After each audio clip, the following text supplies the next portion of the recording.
You can catch us on Facebook Live right now. We are the New Cross Brothers, the Sports Warriors. I'm Tristan Cross. On my side, as always, my partner. I'm Sean Cross. So we're having issues with our YouTube channel. Apparently, the streaming doesn't really want to work right now.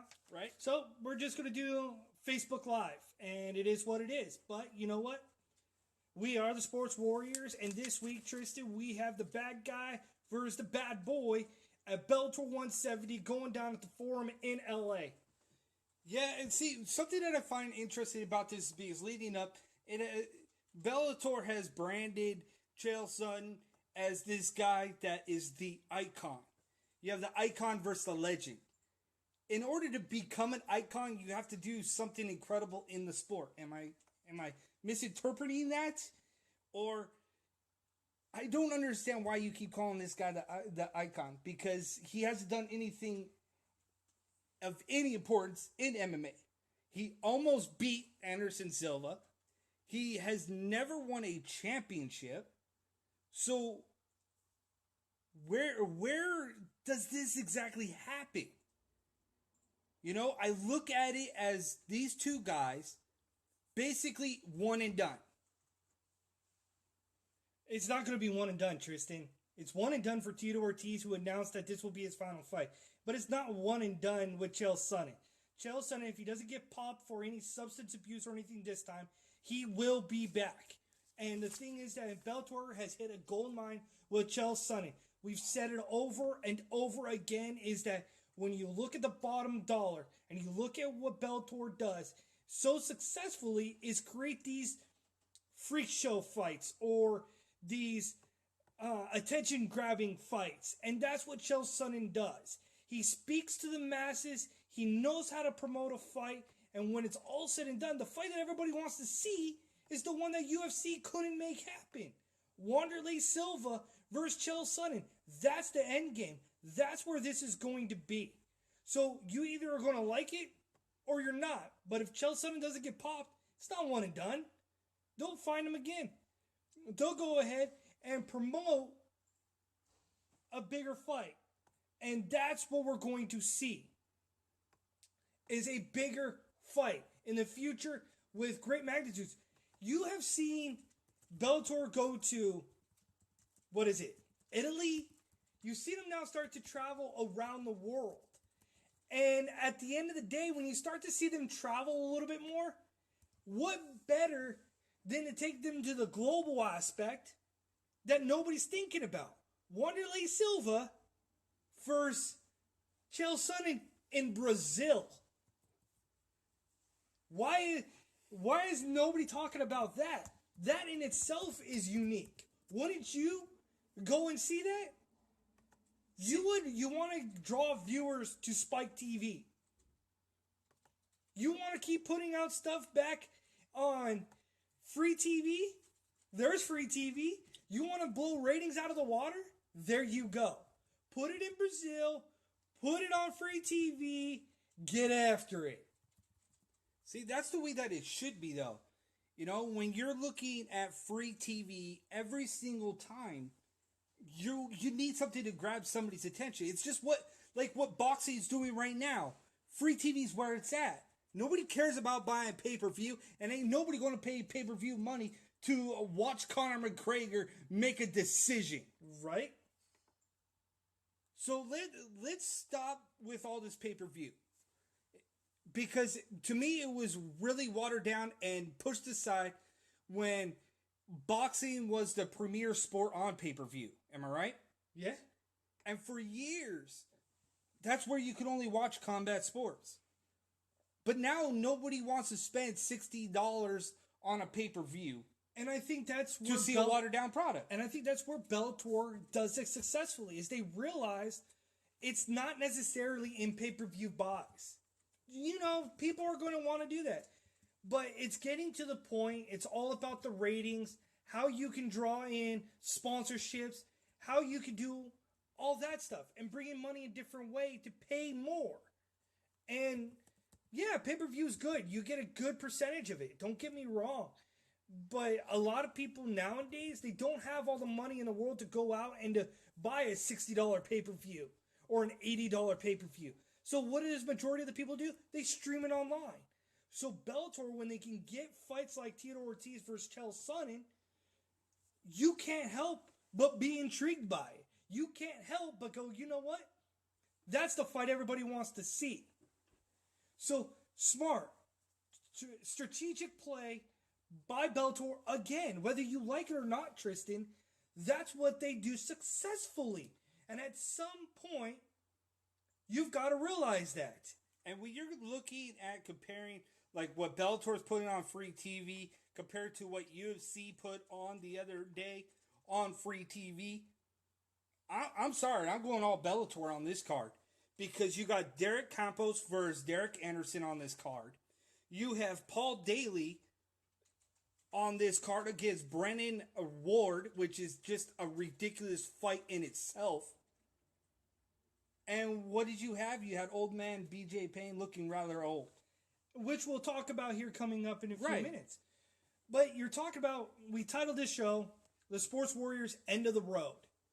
We already know it's the end of the road for Tito Ortiz. We know it's probably not the end of the road for Chael Sonnen. So in this fight, which way do you see it going? I think for the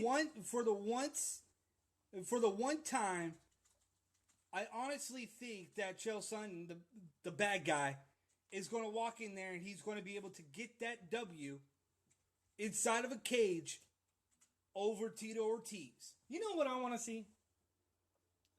Is Chael Sonnen reigning supreme over Tito Ortiz at Bellator 170 in his first ever wrestling appearance, cutting a wrestling promo, because we all know that at the end of the day, this is a tentpole event. What happens at tentpole events?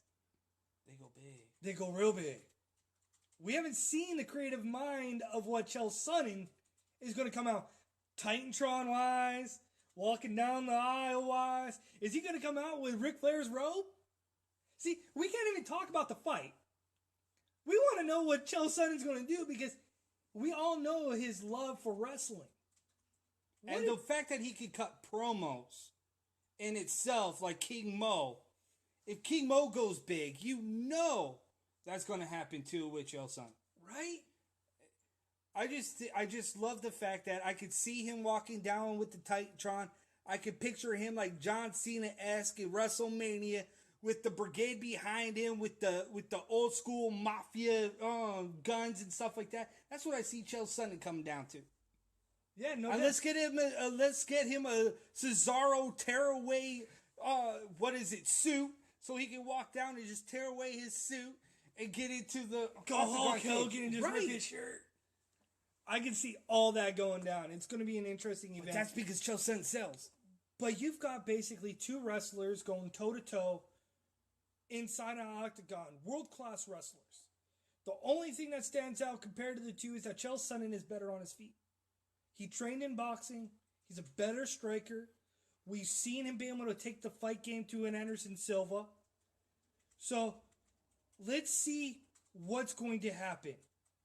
And let's see what they can go ahead and do in this fight. How much is left in the gas tank of Tito Ortiz? That's the question that needs to be asked.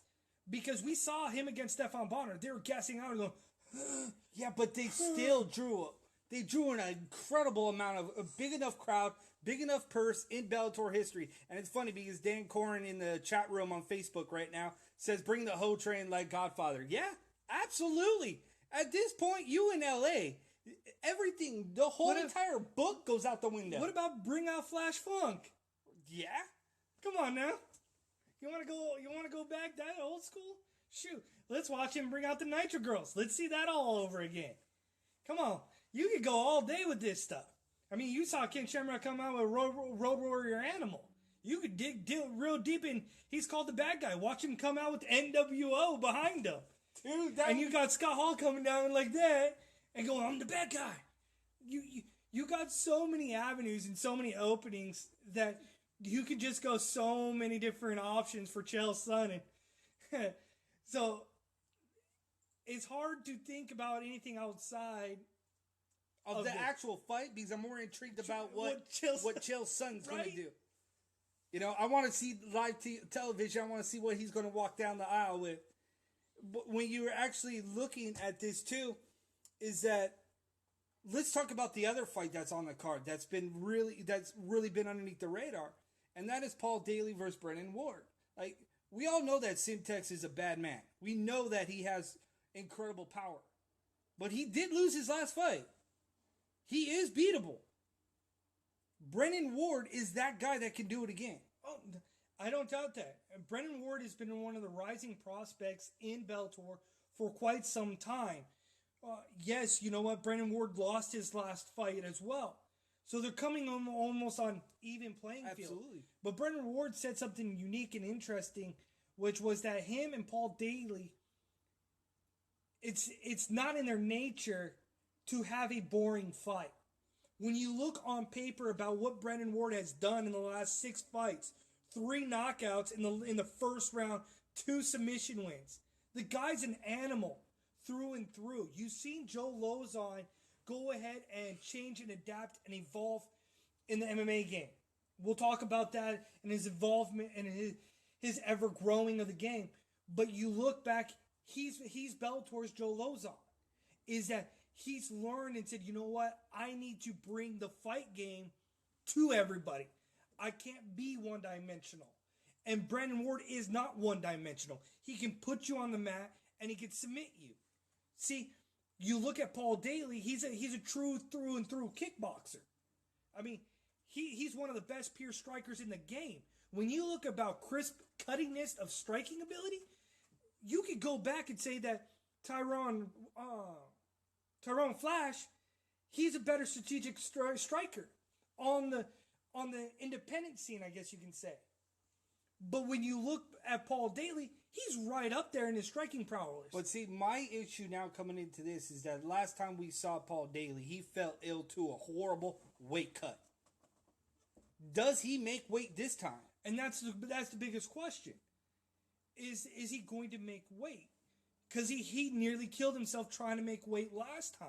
And we always said that if you can't make your weight, don't fight at that weight. You can't fight at that weight. It's as simple as that. And that seems to be the kryptonite to Paul Daly, is that when his weight's on point, he's unbeatable. He's a bad man. When his weight gets the best of him, then other people will get the best of him. Either his body will shut down or the fighters will shut him down. It is rather simple in beating Paul Daly. Yeah. So you're looking for an exciting stand-up and bang contest, folks? This is going to be one for the books, one for the ages. I'm going to go out on a limb and do what Sean does best. Bold predictions by Sean Ducross. And that is the last biggest fight that you saw that was a stand-up and bang fight fest. That was none other than Gilbert Melendez versus Diego Sanchez. That's probably one of the best fights I've seen where 2 guys just slugged it out. And this is that fight. You have that capability in this. That you are going to see 2 warriors.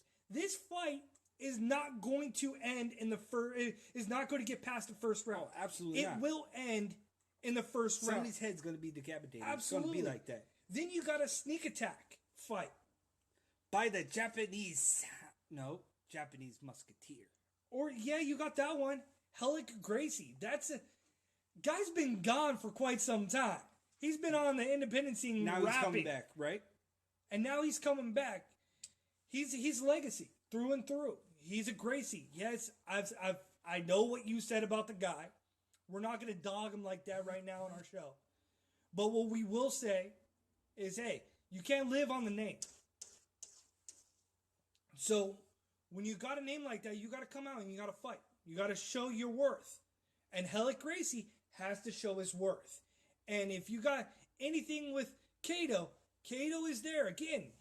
Hisaki Kato, he joined us. Joined us to talk about this fight. And he honestly believes, stand-up wise, Helic Gracie ain't got nothing on him. It's all about defending the takedowns. Correct. And Kato has made it known to everybody that if you're not in this 100%, then what's the point? You are either all in or you're all out. You can't have 1 foot in and 1 foot out. You can't. So, when does Hella Gracie actually take this full time? That's what the question is going to come out of this fight. If Cato destroys or beats Gracie, where does this line up Gracie now? Exactly. And that's one thing is that after our show today, we'll air our interviews that we conducted with Georgie Karkarian, which you had a blast apparently doing, and then our interview with Cato. Because all he wants to do is inflict violence. And if he's willing to inflict violence in this fight, then it'll be interesting again. Strategic play by Bellator on free TV. You got a guy that wants to make a household name and inflict violence upon his opponent to prove a point. Yeah, because Georgie thinks that he's being disrespected in Bellator, let alone in every aspect of MMA. He views that every single person says that he's not a big name. He left Bellator, went to WSOF, from WSOF, back to Bellator, signed a big contract with Bellator, and he says he's tired of people picking out his name because they think he's an easy win. And you're going to hear that when he sits down with me after the show to talk about what he thinks other fighters think of him and his career. The last note I want to make going out here on a break is that Derek Anderson is fighting on this card as well, as he's taking on Derek Campos. Derek Campos made a point last time. So Derek Anderson's 5-2 in Bellator. He holds the W's over Patricky Ferreri as well as Sayada Wad. He wants a title shot next if he gets through feeling that nobody can beat him. So my question is that if he gets past him, there's a buzzsaw that is still in Bellator. His name is Brandon Gertz. I wouldn't mind seeing that fight. Right. And then the winner potentially gets an opportunity at Chandler. Absolutely. But you're listening to the Sports Warriors with Sean and Tristan Ducross, where we have real talk, real opinions, right here tonight on Facebook Live. We're your boys for the evening. The old BJ Penn was thought to be making a comeback, but that was just, well, the old Penn. More with the brothers. We'll be right back. Let's get it on. Sprawl and brawl, ground and pound. Get ready for an MMA showdown. Now the ultimate Octagon Insider, Sean and Tristan Ducross.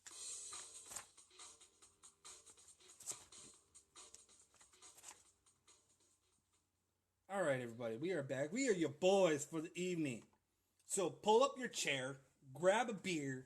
We won't, but you can. Or grab some water. Grab some water.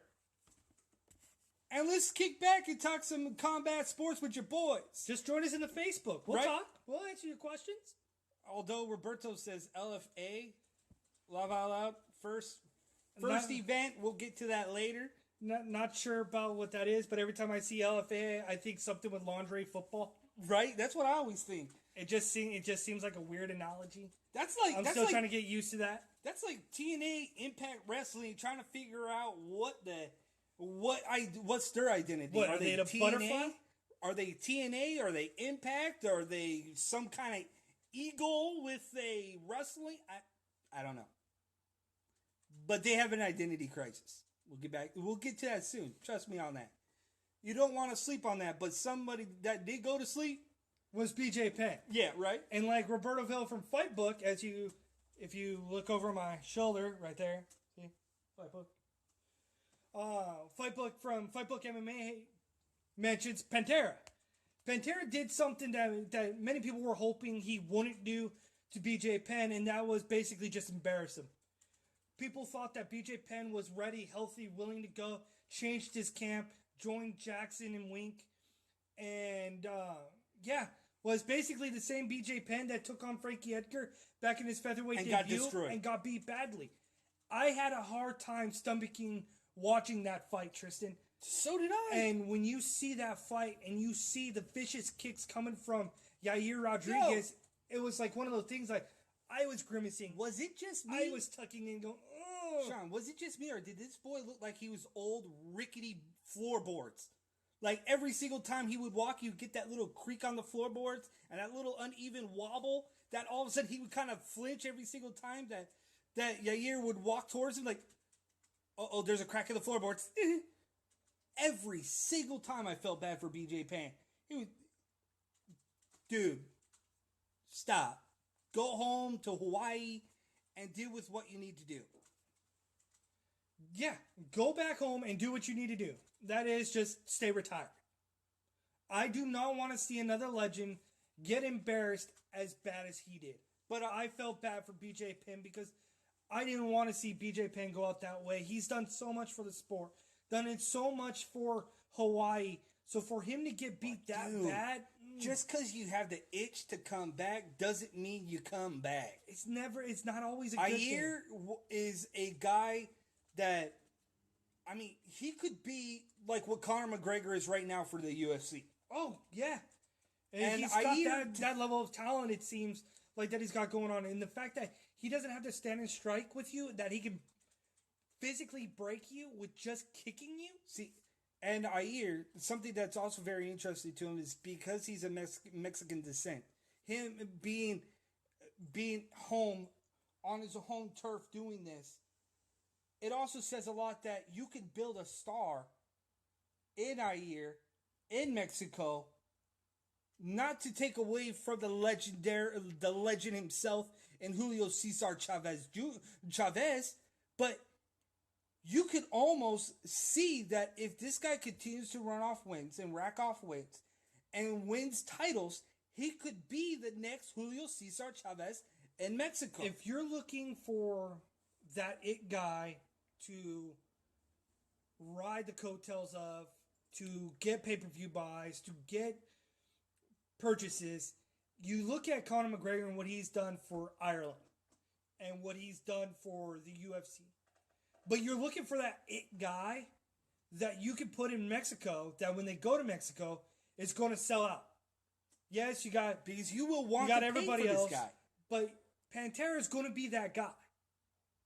Yair is going to be that person that at the end of the day can go ahead and get that itch, that over the hump, and his ability to speak multiple languages is going to benefit him as well when it comes to selling the future fights. I want to ask Roberto in the chat room. Roberto, yes, he needs to start calling out people, but do you believe that this could be the next Mexican sensation for Mexico, to where they kind of lost Julio Cesar Chavez for a while? Yes, he's still known out there, but in a combat sport, do you believe that Yair can do it? That's what I want to know. There's no question. He just needs to get more fights.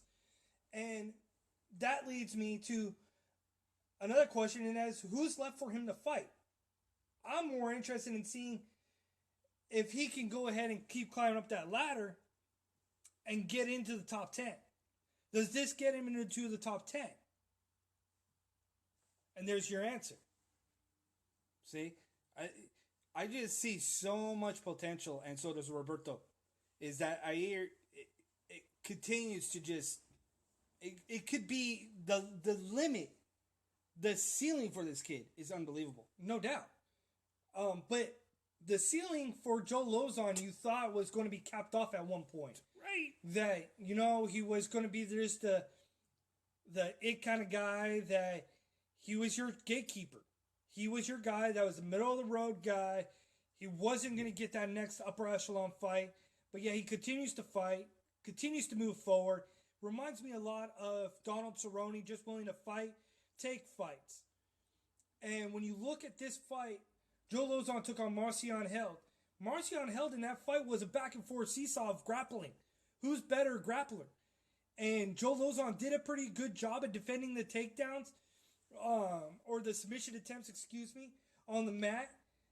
I agree with Joe Lozon. He did not win that fight. He got lucky because the last second and third rounds, I agree. Marcion Held did in fact hold strong to win those two.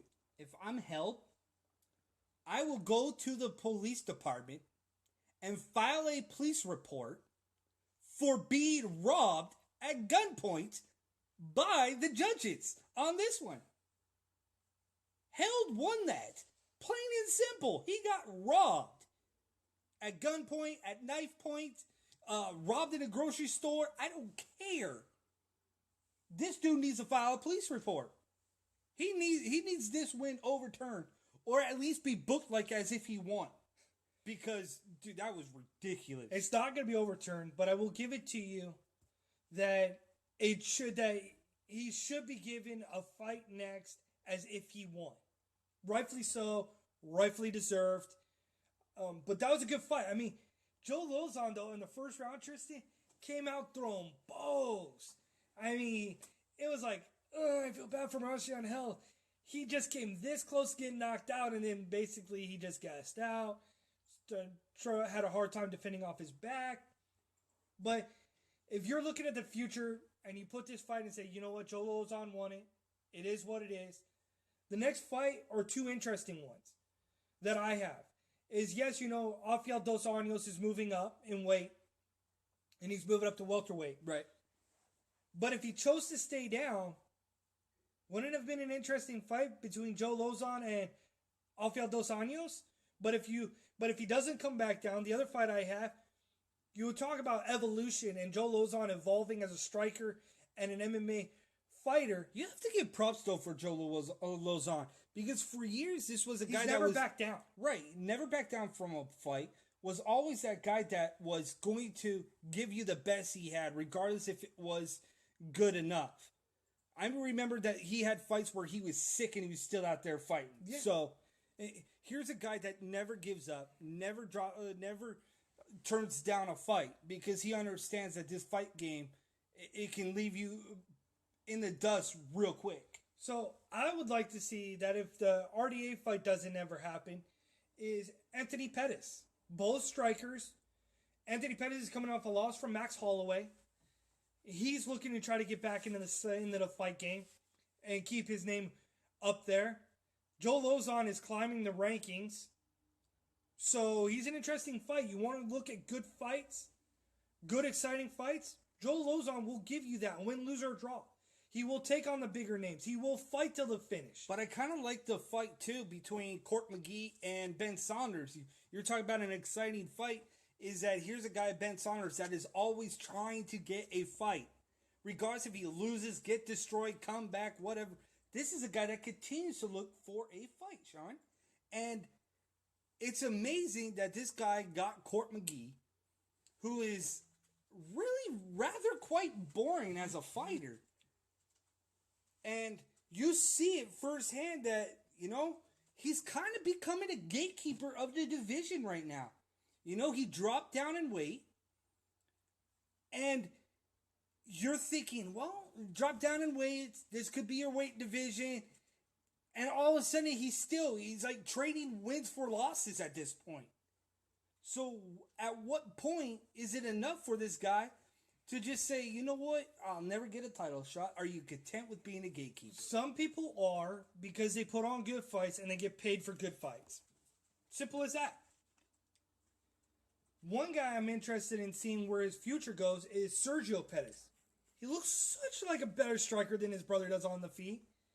And his ability to switch in and out of the pocket was appealing to me during that fight. It was a good card. It was exciting. See, so then we're going to go to a break. You are listening to the Sports Wars. We bring you the realest opinions, the realest talk on all combat sports. I'm Tristan Ducross. Along my side, as always, is my brother, Sean Ducross. Sean, coming up, we got, covering all corners of combat sports. ACB 51 in Irvine. Good, bad, ugly, whatever you want to call it. Debuted over the weekend. And then we also go inside the squared circle. We got boxing talk the only way that it can be. And we throwing left, right combos coming at you from all sides. We'll be right back after this. Let's get it on. Sprawl and brawl, ground and pound. Get ready for an MMA showdown. Now the ultimate octagon insider, Sean and Tristan Ducross.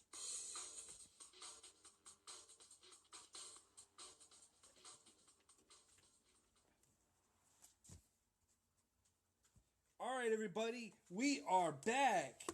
I'm Tristan Ducross. Alongside, as always, is my brother, Sean Ducross. Sean, we have an incredible show tonight, and we are winding down the final hour of our show.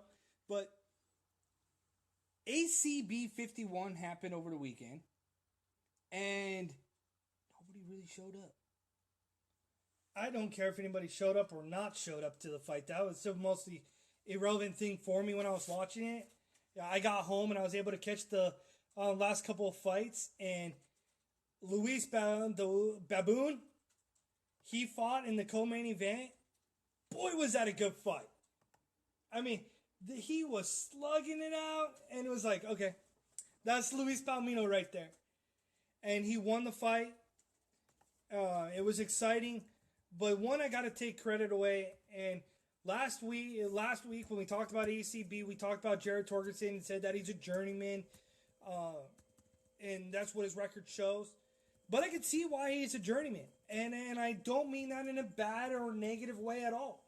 I actually do mean that with a lot of respect for the simple fact that Jared Torgerson is a fighter. That guy showed massive heart to take on Thiago Silva. And the amount of punishment he took in that fight and still kept coming forward, I was looking at my wife and going, Tristan, I was looking at her and going, dude, seriously? How's this guy still standing? His face was messed up. He was eating jabs left and right. And Fallon was looking at me going, I have no idea how he's still standing. I was like, right? Normal people, any other given day, would have been knocked out. I was talking to one of our boys from MMA Madhouse, Skippy Cohen, and was like, dude, your boy Torgerson has some heart, has some fight, has some grit. I could see why people use him, because no matter what, he puts on an exciting show, because he's not an easy guy to get knocked out. Yeah, you know what? He may not win, but at the bottom line, he sure as heck is going to be there, and he's going to put on a fight, whether it be the ugliest, the cleanest, whatever it may be, he's there to show. And I enjoyed it. It'll be interesting to see if ACB comes back to California, though, after that poor showing, to see what's going to happen with ACB, because it wasn't the best. But see, from what I heard, too, about ACB, which was really interesting, was that a lot of the guys from Russia could not get visas in enough time to get here to promote the show and run the show. So the people that were with ACB was not the real ACB crew. So, see, you want to make sure that ACB comes back and shows that, hey, you know what? That was okay. That wasn't our best showing. That wasn't who we are. So let's go ahead and change and adapt the next time. Let's make sure everybody gets here, and we'll promote it accordingly. They do that, ACB will be fine, because I think in California for pro, you're missing a loophole until True Form Entertainment comes back for pro and kind of owns the Anaheim area and California area right now, because that's vacated. Bellator hasn't been back until recently. UFC doesn't come to California too often, or as Southern California, if you will. So there's a lot of gray area right now that you have to look for, and ACB may fill that void. And you've got to see and make sure that that's what's happening, because it's there for the taking. So either A, True Form is going to come back and take ownership of Anaheim like they planned to do last season, or ACB will be back. It's going to be up in the air. Something for fight fans to continue to be intrigued by, continue to watch and see the growth of Southern California MMA, and see what fight promotions are in fact going to come here. So stay close, stay near your feeds, if you will, for future news about what's going on. Because, quite frankly, it's open. But if you didn't see it, you missed some good fights. Luis Palomino was perhaps the most exciting one, and to see the beating Jared Torgerson took and still kept ticking was something to be seen. Then you also have boxing that went down this weekend. Lara versus Yuri Foreman. Really? It was interesting with you on that fight because you're like, oh, that was a flush knockout. That was weak. Blah, blah, blah. And I watched that fight and I was like, no, that was pretty legit. Like, you watch boxing for that perfect moment in your hopes that you see that best shot. And you always see that, that perfect liver shot that just sucks wind and knocks you out. After Fallon and I got done watching with that fight, we're like, we don't see what Tristan saw. What we saw was that uppercut that came right up and he hit square underneath the chin of Foreman and just put him on his butt. And made him so weeble wobble that it was one of the things like, dude, was that fake? That's the only thing I could see if that was fake. Because I've never seen anybody that go weeble wobble like a bobblehead and staggering and stuttering to try to get back up. He did that. But Lara came out and he started crying foul that he wants the next it. He wants the next fighter. He wants Canelo. He wants Triple G. He wants somebody of big name magnitude. I think he's more inclined and deserving of it. I know there was talks before that Lara was in talks to fight Canelo, but the Canelo's camp backed out. There must be something in the air for that. Because look, Lara, the way that I see it is that Lara is 154, Canelo's 165. There ain't no way Canelo is going down to 154. No, and we all know he loves his catch weight. Yeah, correct. Dude, he's fighting Julio Cesar Chavez Jr. at freaking 164 and a half. Like, what is the half going to really do? The half is going to really do is going to benefit Julio Cesar Chavez Jr. Dude, that is a mismatch and a half. See, that's where everybody's wrong. Okay, Tristan? They think this is a mismatch and a half. Oh my God, what is Canelo doing about fighting Julio Cesar Chavez Jr.? This could be financially the biggest mistake in Canelo's career is fighting Julio Cesar Chavez Jr. Yes, Julio Cesar Chavez Jr. doesn't have the name his dad has, but he has the recognition as well as he's got the size advantage over Canelo. This guy was a champion. He just recently lost that to Sergio Martinez. So he's not that big of a pushover like people think he is. And when you look at this fight, okay, Canelo, 48-1 with 34 knockouts. Julio Cesar Chavez Jr. is 50-2. 50-2. He fights just like his dad. But look at the body of work. Look at the body of work. What, did they both fight relatively not of any name caliber fights in the middleweight division, Tristan? Just the only name to fame that Canelo has on his resume right now. And you do understand is an undersized middleweight Amir Khan. And you do understand that Julio Cesar Chavez Jr.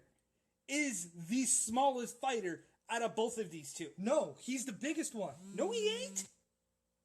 No, he is not. He is the smallest. He fought at 158 in 2012. Weight size. And at this, you're looking at 175 versus a 185er. Julio Cesar Chavez is 6'1", a natural 160 middleweight. All he's going up is in weight. That's all he is. He's got the height.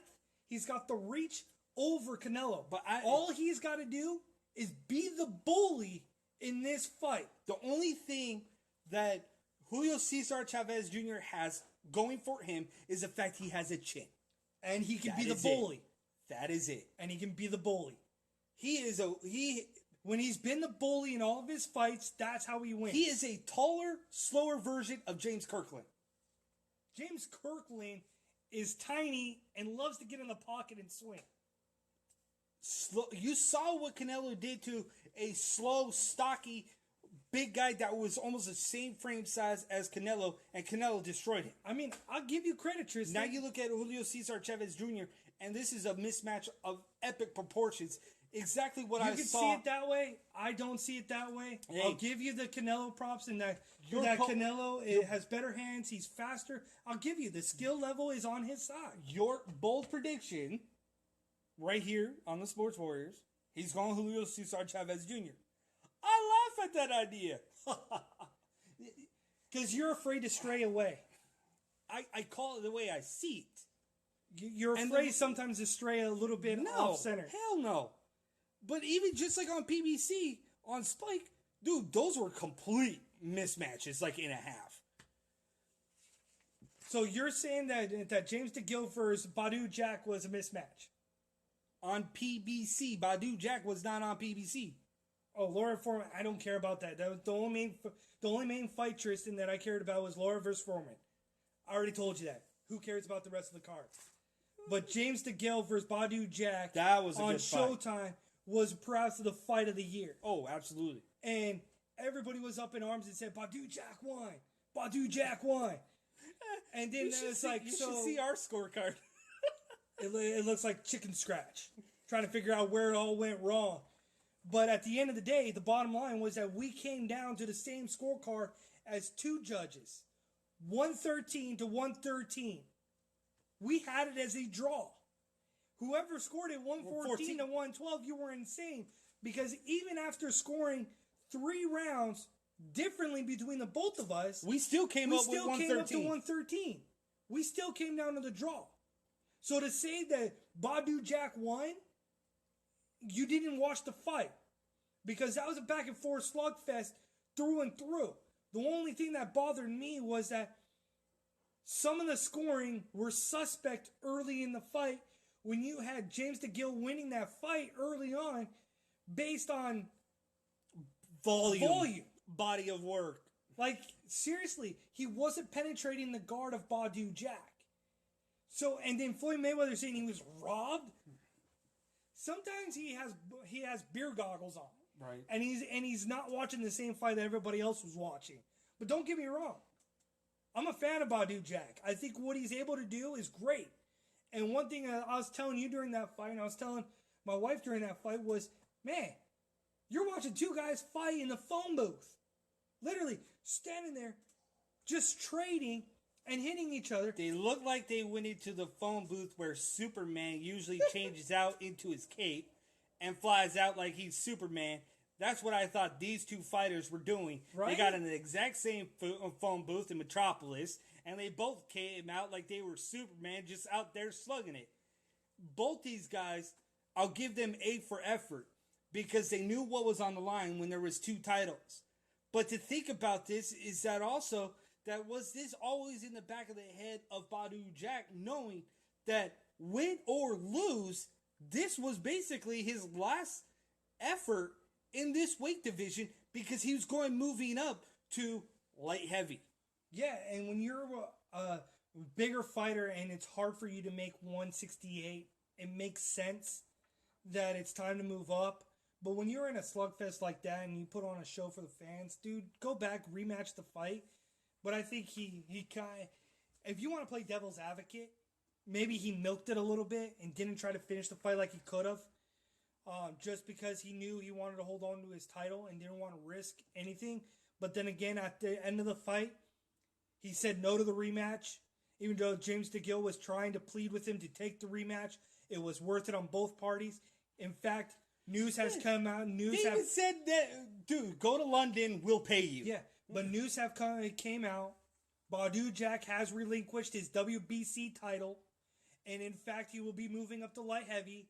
And his eyes on the prize as he will square off with Adonis Stevenson. I was just going to say that, because the only match that makes sense is Adonis Stevenson. Yep, so look for that fight to eventually be announced, that those two will square off. And then the WBC middleweight title will then be up for grabs in a vacant title fight against Caleb Smith and Anthony Durrell. Those two will then fight now for the WBC vacant middleweight title. See? And I like that, but then here's the kicker. The number 1 IBF contender is Jose Yuza Katagui. I can't even pronounce that dude's name. But he's the ranked number 1 contender for the title of DeGale. So the winner of the Caleb Smith and Durrell fight will ultimately face off against a DeGale or Jose. And either one of those two, you'll see another attempt at unification of that title belt, which will be only the 8th time, if it does happen, in the history of that title. Yeah, so you got that looking forward in the boxing world, as well as what many people was a little bit surprised for is that Anthony Joshua will square off against Vladimir Klitschko. Yes, we announced this like a couple weeks ago. But guess what? They sold out Wembley in London. And then asked the commission and Wembley, dude, can we please get 5,000 more? Please? Just 5,000 more tickets. 80,000 tickets sold for a boxing fight at Wembley. Yo! For 2 heavyweights. What? For Anthony Joshua and Vladimir Klitschko to be going for the Klitschko's IBF World Heavyweight title and the vacant IBO Championship in Wembley Stadium is incredible feat in itself. You're talking... For years, we've watched the Klitschko's fight. And we always said nobody staggers close to how big the Klitschkos are. Tyson Fury was the closest one and defeated Vladimir Klitschko for his title last year in 2015. But now he has drug issues and now he's overweight and yada, yada, yada. I get that. But Anthony Joshua is Vladimir Klitschko's size. Both are coming in as behemoths. 6'6" respectively. And is it just my me? God. Is it just me too? Is that when you see these guys stand next to each other, they'd make us look like dwarfs. Not just that, man. They are guys that literally will eat your soul.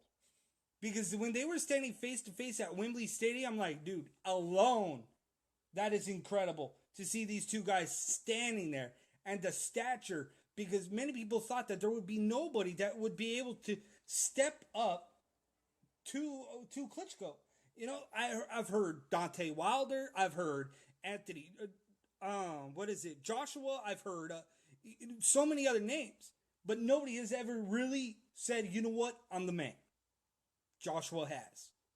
He's made it perfectly clear he's the man. And he's the current heavyweight champ right now.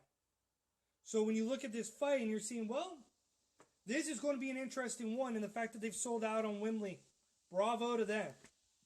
It's going to be interesting to see what this fight looks like on paper, as well as the future. We didn't get a chance to talk about Conor McGregor and his pay-per-view.